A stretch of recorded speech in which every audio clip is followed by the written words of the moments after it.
Good afternoon. Good afternoon. Kama watu dudu tena na tena.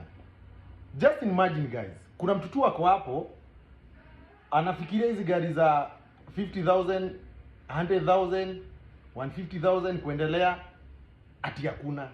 Aje sasa. Wewe uko hapo, wewe ndio unaongelesha. Wewe mwenye uko na 50,000. Wewe mwenye uko na 100,000 na unashindwa hii pesa nitapeleka wapi?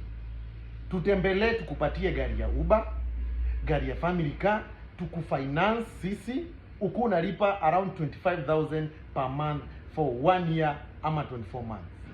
Sawa sawa. Gari zenye tuko nazo ni Alto, Mira, Wagonar, Toyota Passo, Vitz, Honda Fit. Mingi kabisa.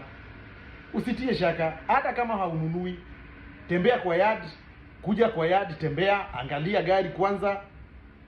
Maybe kesho ni wewe